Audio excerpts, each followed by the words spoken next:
Students, आज हम study करेंगे मोल कंसेप्ट। जैसे यहाँ पे लिखा हुआ है मोल।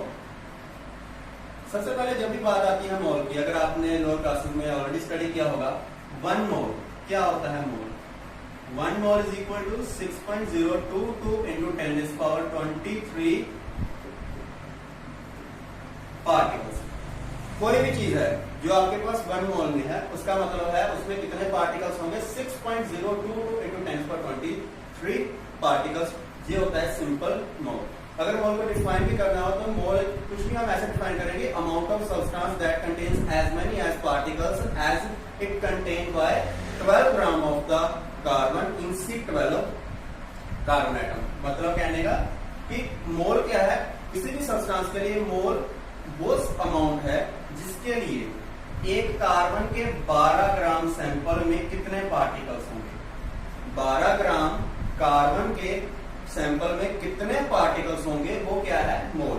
और जो हमारे पास आया था वो सैंपल में जो एग्जैक्ट रिजल्ट आया था वो यही था, 6.022 into 10⁻23 पार्टिकल्स। ये हमारा मोल है। और सिंपल लैंग्वेज में हम इसको ये कहेंगे, जिस भी एलिमेंट की आप बात करेंगे, जिस भी एटम की बात करेंगे आप, किसी भी एलिमेंट की, जितना उसका एटॉमिक वेट होगा वो ही एक मोल के इक्वल होगा।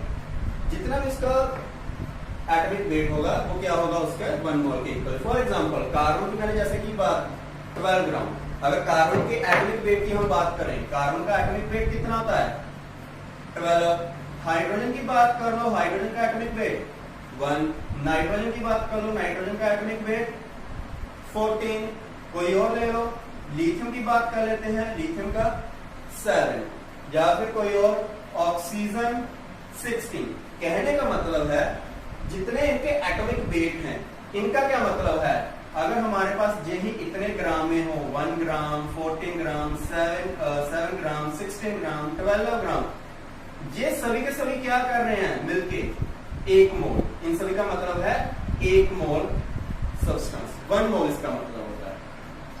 इसका एक और मतलब है, अगर मैं कह रहा हूं कि एटॉमिक वेट क्या है किसी भी मेटल का, किसी भी एलिमेंट का एटॉमिक वेट का मतलब है उतने ग्राम में कितने मोल आ रहे हैं? एक मोल। इसमें कार्बन का 12 है, मींस 12 ग्राम में एक मोल।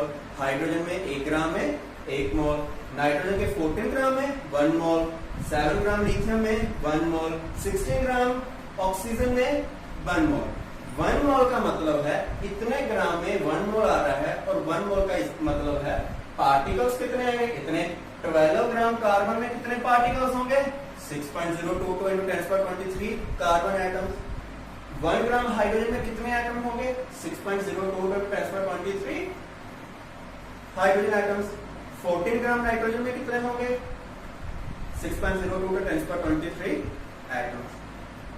कहने का मतलब यही है कि जो भी आपके पास एलिमेंट होगा, उस एलिमेंट का जितना एटॉमिक मास है उतने एटॉमिक मास में एक मोल होगा, और उतने ही एटॉमिक मास में कितने पार्टिकल्स होंगे? जितने एक मोल में होते हैं 1 मोल में। जैसे कि मैंने जहां पे लिखा, कोई और एग्जांपल कर लो, आयरन की बात कर लो। आयरन का एटॉमिक वेट होता है 55.8, जनरली हम 56 ग्राम इसको कंसीडर कर लेते हैं। इसका मतलब है 56 gram of iron contains 1 mole, and 56 gram of iron contain 1 mole means 6.022 into 10⁻23 iron atom.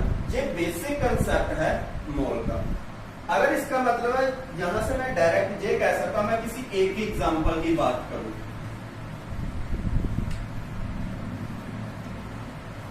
अगर यहां पे एक बात करें हम, मैंने जैसे नाइट्रोजन की बात कर लेते हैं। मैंने कहा नाइट्रोजन का एटॉमिक वेट है 14, उसका मतलब है 14 gram of nitrogen has moles. कितने मोल्स होंगे? 1। अगर 1 मोल होंगे तो उसमें पार्टिकल्स कितने होंगे? अगेन वही 14 gram of nitrogen has atoms. कितने एटम्स होंगे? जितने 1 मोल में होते हैं। और 1 मोल में कितने होते हैं? 6.022 into 10⁻23 एटम्स।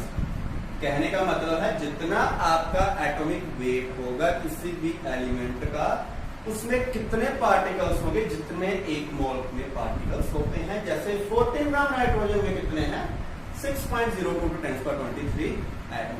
जहां से एक बहुत इंटरेस्टिंग बात आ रही है वो क्या, जहां से हम देखें कि 14 ग्राम से, जहां पे मैंने लिखा हुआ है 14 ग्राम में कितने नाइट्रोजन एटम है, 6.02 into 10⁻23। इसका मतलब है अगर जहां पे मैं लिखूं 6.02 to 10⁻23 atoms of nitrogen has mass, अगर 6.02 to 10⁻23 atoms of nitrogen मास कितना होगा, जहां पे जितना 1 मोल का आता है वो कितना है 14 ग्राम। मैंने यही कहा कि 14 ग्राम में कितने एटम है 6.02 into 10⁻23 एटम्स। उसका मतलब है 6.02 into 10⁻23 एटम्स का मास कितना होगा, जितना उसका था नाइट्रोजन का कितना था 14 ग्राम। जस्ट इन्वर्ट किया, इसको रिवर्स किया। जहां से मैं क्या कैलकुलेट कर सकता हूं, जहां से मेरे पास 6.02 to 10⁻23 एटम्स का मास आ गया, तो एक एटम का कितना मास होगा, जहां से 1 atom of nitrogen has mass is equal to, भैया अगर इतने का 14 है तो 1 का क्या होगा, जस्ट डिवाइड कर देंगे हम 14 over 6.02 into 10⁻23 as simple.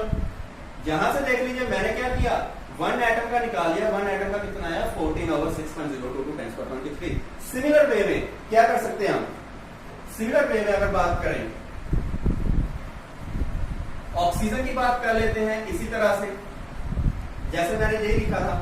Oxygen का भी कैसे होगा, ऑक्सीजन का एटॉमिक वेट होता है हमारे पास 16, तो हम क्या लिखूंगा जहां पे मैं 6.02 into 10⁻23 atoms of oxygen has mass is equal to 16 gram.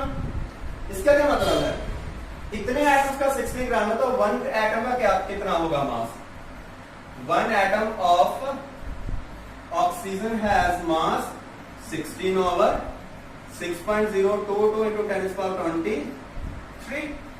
1 atom का मास हमारे पास इतना आ गया। सिमिलर वे में कोई और एटम की बात कर लेते हैं हम, कोई भी एटम कंसीडर कर लो, सोडियम की बात कर लेते हैं। सोडियम का एटॉमिक मास होता है 23, सोडियम का होता है 23। उसमें भी क्या करेंगे, ऐसे सिमिलर वे में हम कहेंगे 1 atom of sodium has mass is equal to 23 over 6.022 into 10⁻23 ऐसे आएगा। सोडियम की बात कर रहे हैं, कैल्शियम की बात कर ले, कैल्शियम का एटॉमिक वेट कितना होगा 40, तो कैल्शियम के एक एटम का कितना मास हो जाएगा 40 डिवाइड बाय 6.02 to 10⁻23। 6.02 to 10⁻23 को हम एवोगैड्रो नंबर भी कहते हैं। अगर यहां से अगर ध्यान से देखें हम, 1 एटम का कितना आया, जितना उस एलिमेंट का एटॉमिक वेट था डिवाइड बाय एवोगैड्रो नंबर। जहां पे भी क्या था, जितना नाइट्रोजन का एटॉमिक वेट था डिवाइड बाय एवोगैड्रो नंबर। जहां पे भी क्या आया, सोडियम का जितना उसका एटॉमिक वेट था डिवाइड बाय एवोगैड्रो नंबर। अगर इसको मैं जर्नलाइज करूं, इसका अगर मैंने एक फॉर्मूला लिखना हो तो मास ऑफ 1 एटम का फॉर्मूला क्या आएगा वो देखिए। इन जनरल फॉर्मूला क्या होगा, mass of 1 atom of any element, कोई भी एलिमेंट होगा, उसका कितना मास होगा, जितना उस एलिमेंट का एटॉमिक मास होगा divide bye Avogadro number. Avogadro number कितना है 6.022 into 10⁻23। From this we have got that whatever be the element we have given in the exam, अगर एग्जाम की बात करें कोई भी एलिमेंट हमको गिवन होगा तो उसका अगर एक एटम का मास निकालने को कहा होगा तो इस वे से करेंगे जैसे ये मैंने फॉर्मूला आपको बता दिया है। आप इसको इस फॉर्म में भी इसको याद कर सकते हैं और इस फॉर्म में भी इसका फॉर्मूला लर्न कर सकते हैं। जिन्होंने आपको बताया कि फॉर्मूला कैसे आया इसका, ये है मास ऑफ 1 एटम। अगर बात की जाए, आप मार्केट में जा रहे हो, अगर आपने कुछ भी सामान खरीदना है, अगर पेन ही खरीदना है आपने मार्केट में, अगर आपको मालूम है एक पेन का प्राइस कितना है, अगर 10 रुपी है तो 5 पेन का प्राइस कितना होगा 10 × 5 50। 7 पेन का प्राइस कितना होगा 7 × 10 70। सिमिलर वे में अगर हमें एक के लिए कुछ वैल्यू पता हो तो हम उसके कोरस्पॉन्डिंग चाहे जितने भी नंबर ऑफ की बात की जाए, हम उसको भी कैलकुलेट कर सकते हैं। जैसे कि अगर मुझे पूछा जाए कि ऑक्सीजन के 100 एटम्स का कितना मास होगा, जहां पे बात की जाए, मुझे एक एटम का तो मैंने निकाल लिया, ऑक्सीजन के एक एटम का मैंने मास निकाल लिया है, वो इतना आया। आपको कैलकुलेट करना पड़ेगा, जब मैं कैलकुलेट नहीं कर रहा हूं। ऑक्सीजन के एक एटम का मैंने मास निकाल लिया इतना, तो मुझे पूछना है 100 एटम का क्या होगा। एक का मुझे मालूम है तो मैं 100 से मल्टीप्लाई ही करूंगा। तो जहां पे 100 एटम का क्या होगा, 100 atoms of sodium oxygen has mass simple 16 over 6.022 into 10 power 23 multiply 100 means अगर मैंने एक एटम का निकाल लिया है तो मुझे चाहे जितने भी एटम्स के बारे में पूछा हो मैं उसको जस्ट मल्टीप्लाई करूंगा। अगर मुझे कहा है नाइट्रोजन के 10 power 6 एटम्स का कितना मास होगा, 10 power 6 atoms of nitrogen has mass, वो कितना होगा, जस्ट आपको क्या करना है, एक का आपको मालूम है, just multiply with that 10 power 6, 14 over 6.022 into 10 power 23 multiply 10 power 6। Simple है। सोडियम का पूछा हो, सोडियम का भी आप ऐसे कर सकते हैं। जहां पे मेरे पास एक और फॉर्मूला आ गया, वो क्या आया, मास ऑफ 1 एटम तो मैंने निकाल लिया। अगर मुझे दिया हो mass of n atom, n मतलब जहां पे 100 n थे, n की वैल्यू 100 थी, जहां पे n की वैल्यू 10 पावर 6 थी, तो जहां पे क्या लिखूंगा मैं, मास ऑफ n एटम, वो कितना होगा, जितना उस एलिमेंट का एटॉमिक मास होगा divide by 6.02 two 10 power 23 multiply with n। क्योंकि आपको n के एटम्स के बारे में एटॉमिक मास पूछा जा रहा है, तो उसका ऐसा निकलेगा, जस्ट आपने एक का निकाल लिया एंड मल्टीप्लाई कर दिया, बस यही है। ठीक है, अगर कुछ भी डाउट हो तो आप पूछ सकते हो।